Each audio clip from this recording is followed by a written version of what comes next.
Magandang araw guys, medyo matagal-tagal na rin ang huling upload natin. Tara, samahan niyo kami sa aming trip papuntang Paris, France.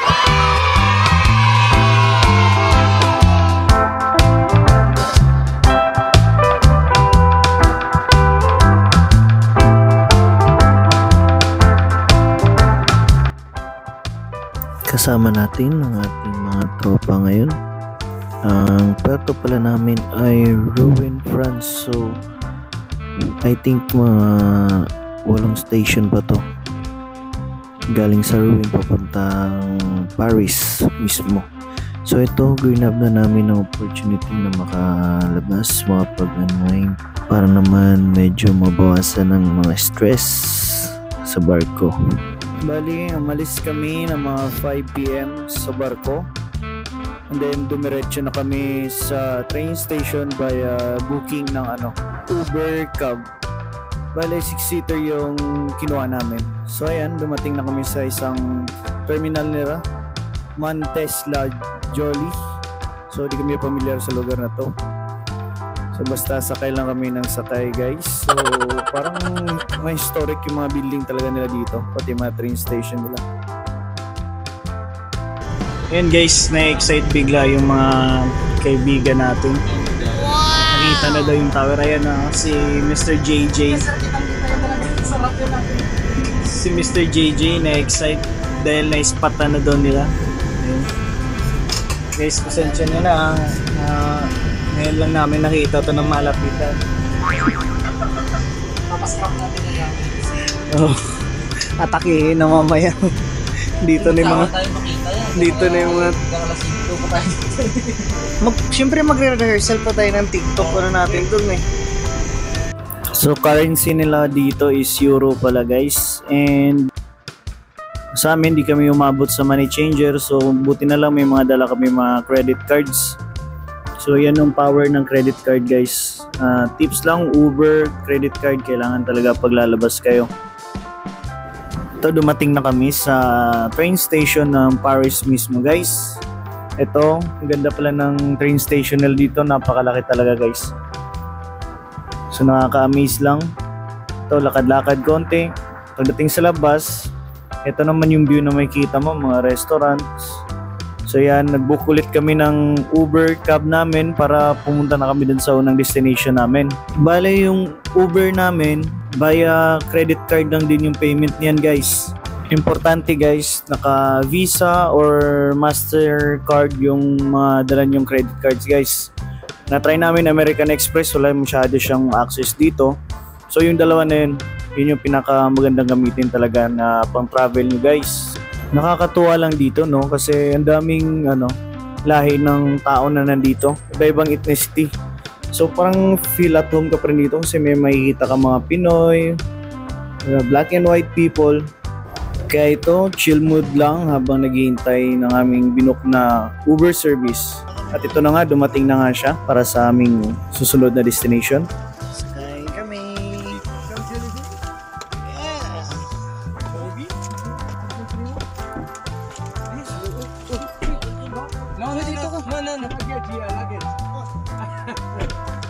Dito ka oh.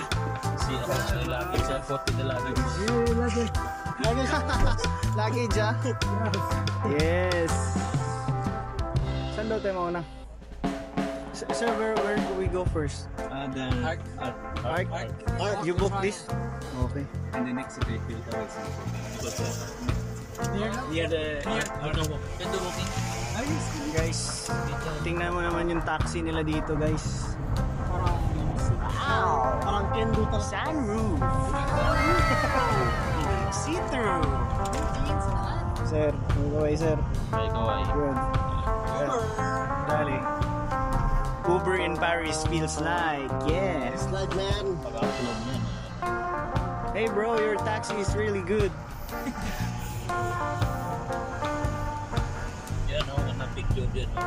Ito guys, kung makikita nyo, sobrang napakadaming mga boutique na dito. Kasi nasa sentro kami ngayon ng Paris. So, yan, may mga restaurant, mga shops. Gusto mag-shopping, kahit maglakad lang kayo guys, marami kayong mabibili dito. Yung tulad niyan, may shop kami na nahintuan dito. Ang dami na binibenta na mga deadly weapons yata yun guys. So mga collectibles. Kaya nga guys, tinutukan pa namin yan para makita nyo. Yun. Ang dami mga collectible items pala yan. So kahit wala kaming pahinga, kasi gagaling pa kami ng barko. At alam namin na baka umaga na kami makakabalik. I-grab na talaga namin yung opportunity na makalabas guys, kasi once in a lifetime lang to guys. Kasi bihira lang makapagbiyahe yung mga barko namin sa lugar na to, kaya we grab the opportunity na talaga. Kasi sa akin, simula nung nakapag-abroad ako, pinaka-goal ko talaga is mapuntahan yung mga iba't ibang lugar sa buong mundo. Tulad dito, nasa France kami ngayon, so check na natin yung bucket list natin. Isa pa, malaking tipid na rin ito. Kaysa naman, halimbawa, manggagaling ka ng Pilipinas, tapos magbubook ka ng flight papunta dito sa Paris.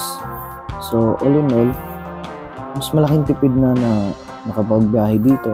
Then, grab the opportunity na makalabas, diba? Nagpapasalamat talaga kami sa second mate namin na Japanese nationality. Dahil halos lahat ng mga ginastos namin dito is na-charge dun sa credit card niya. As in, yung galing sa barko, tapos nag-Uber kami papuntang train station. And then yung ticket namin sa train. And then pagbaba namin ng train, nag-Uber namin kami yan. Sinasakyan namin ngayon.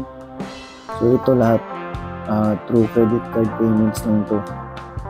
So malaking tulong talaga. So it is a must talaga na kailangan meron kayong dalang credit card kahit saan kayo magpunta.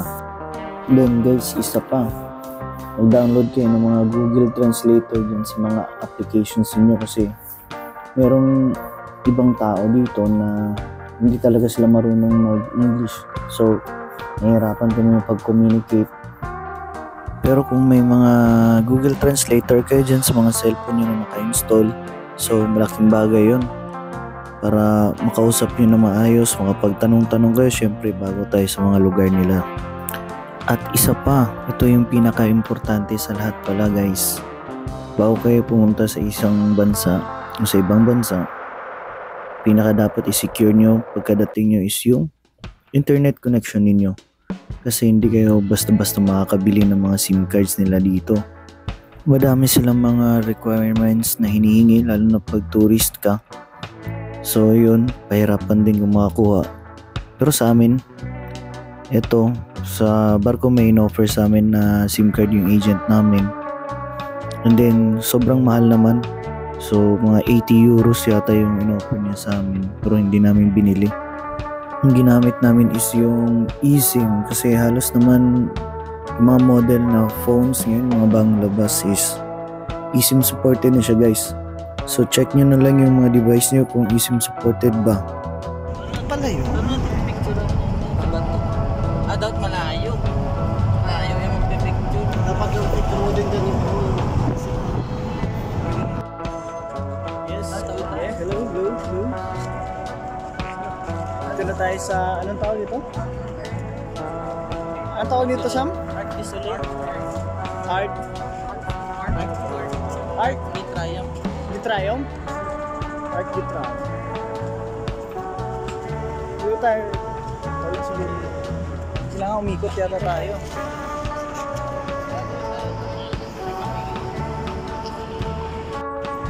Kung makikita ninyo guys, sobrang daming tao talaga sa lugar na to.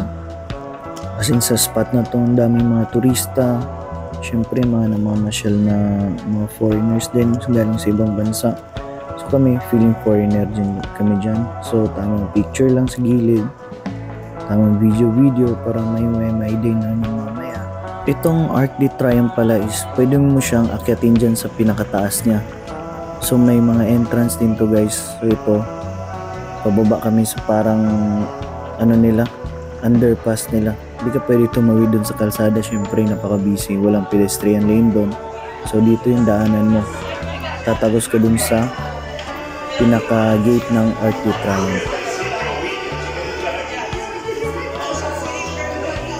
Kung naririnig niyo yung mga tumutugtog na yun guys, wala din pinagkaiba sa atin to. Ang dami yung mga musicians nila dito. Alam mo yung mga tumutugtog dyan sa tabi, tapos bibigyan mo ng tip. Kahit magkano lang, yung bukas lang sa kalooban, hindi mabigat sa loob. So ayan, si Kuya. Pasensya na guys, at hindi kami nakapagbigay kasi wala din kami dalang mga cash. So kung pwede lang sana, i-donate na lang yung credit card namin.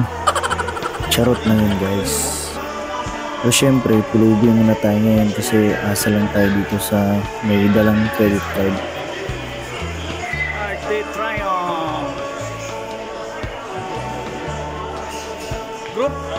Group ya? 11? So we pay 50,000 eh? Minimum 20. Minimum 20. Individual 13. Okay. Okay, only a chip. We pay all.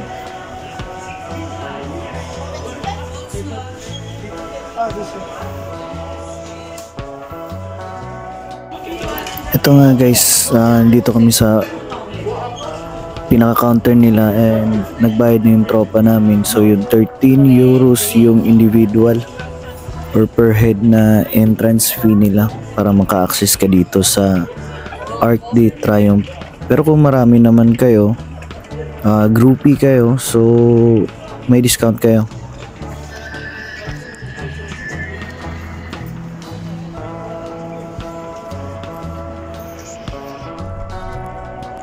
As in, sobrang worth it naman tong labas na to.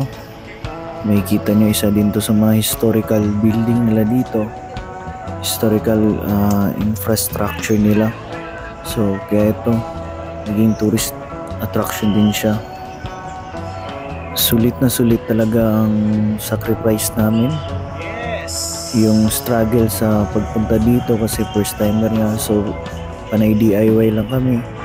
Asa lang sa mga Google Maps, internet, mga vlogs din na napapanood namin sa mga nakapunta dito.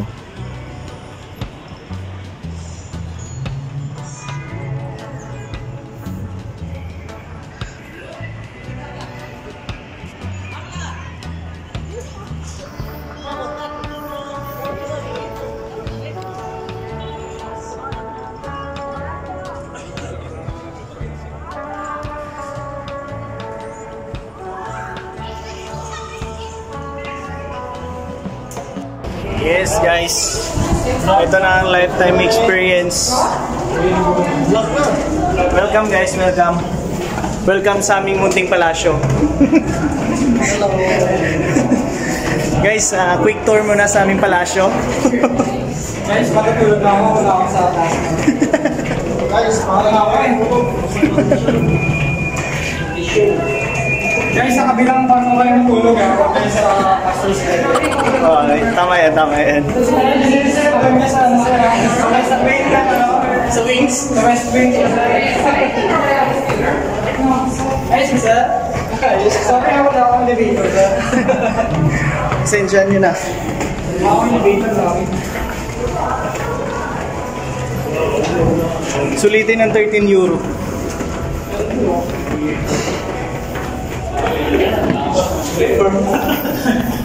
Ayan nga, hingal na kami.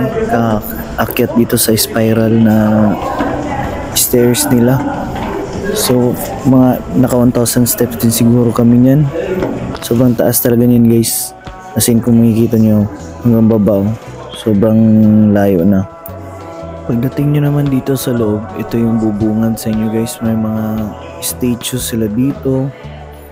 Ang ganda ng mga obra nila dito. Pero naka-cordon yan guys. Hindi kayo pwedeng lumagpas dyan kasi ma-off limits kayo. So, pwede lang picture, videos, ayan. Makikita nyo yung mga historical na ano nila. Mga designs, arts. So, ito, makikita nyo rin history ng Arc de Triomphe kung paano to siya nabuo, paano siya nagawa. Another akyata na naman guys para sa sunod na floor nila. Kumbaga yung unang stopover namin yun yung first deck nila. Ito, meron pa silang second deck naman. So dito pagdating mo ganun pa rin.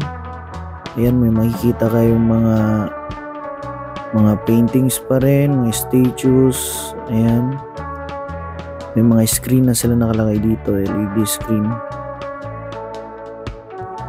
Pero in fairness guys, napakaluwag talaga dito sa loob niya. Pwede kayong maglaro ng habol-habulan dito. Kasi akala namin medyo masigip to sa taas, pero yan pala. As in museum pala siya dito sa taas. Ang dami mong pwedeng pag-picturean. So pang IG, yan, video kayo, pang reels. Dapat sulitin yung labas niya talaga guys pag nakapunta kayo dito.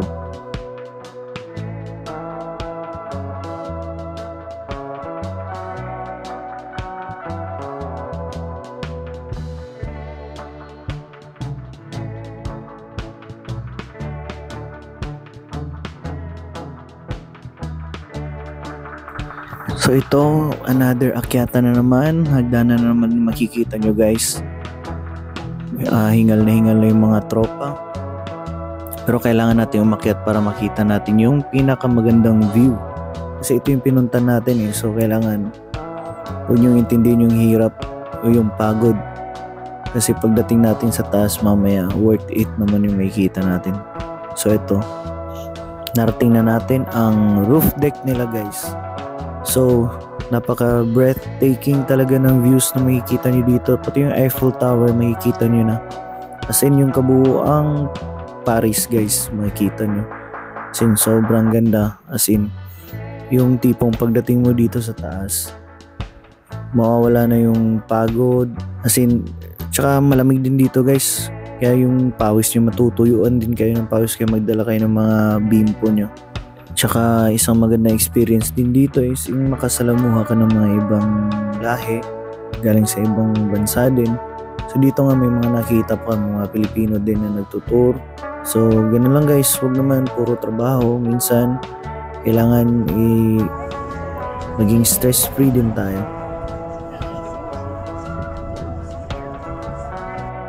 So yan na nga, buwaba na kami. Ito na, naglalakad na naman kami. Papunta kami ng Eiffel Tower, second destination namin. So sobrang late na talaga ng gabi, dilim na talaga.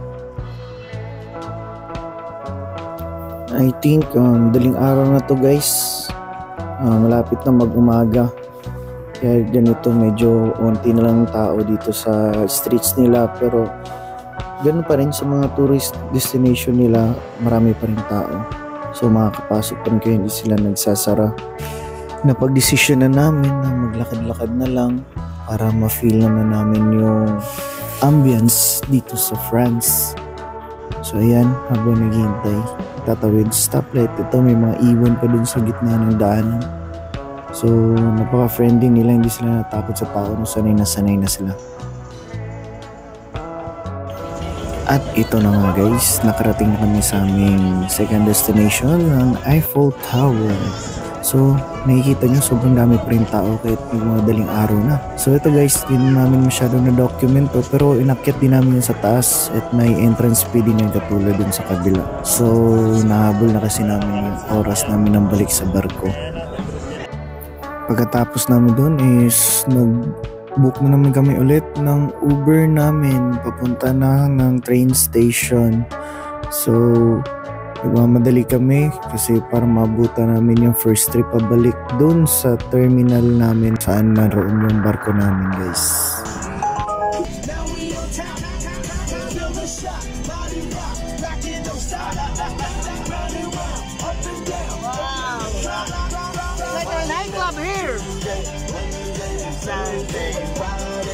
Hey! Very lucky. How do you DJ? Wow! You can be a DJ! Yes, I like DJ. At ito nga guys, pagkatapos ng party dun sa Uber taxi namin, nandito namin sa train station. So hindi na namin na-document yung pagsakay namin ulit galing dun sa terminal ng Paris hanggang dito sa may Rouen, France.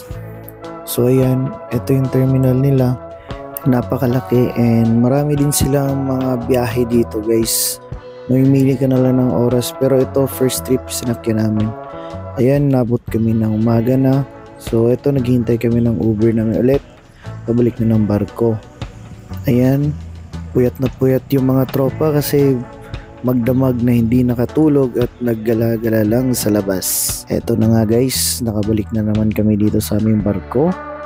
So ito, home sweet home na naman at maghahanda na sa muling paglalayag.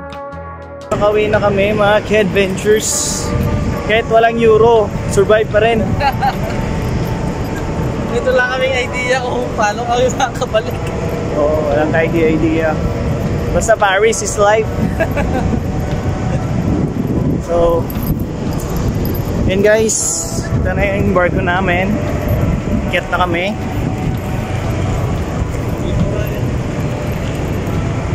Hindi tayo lumabas na. Ito tayo sir, oh. Lumabas sir. So mga ka-adventures, ito, nandito na kami sa gate ng aming terminal.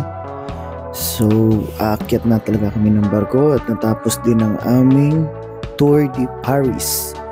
So, all in all, yung mga nagastos siguro namin ay mga estimated na sa $300 per head kasi medyo mataas talaga yung mga gastos mo dito. Mataas yung palitan. Talo ang dollars sa euro guys. So, mas mataas yung value ng euro natin. So sa $300 mo i-convert mo sa peso, kung nasa 50 ang palitan, so nasa mga 15k. So hindi na rin masama yung 15k mo kasi nakakapunta ka na rin at nakalabas ka na ng Paris, France. 12 hours kaming nasa labas. Ngayon inumaga na kami ng uwi at naghihintay na ang aming mahiwagang trabaho. So, dito na lang muna guys. Abang-abang na lang sa susunod naming Adventure! Yes, bye-bye!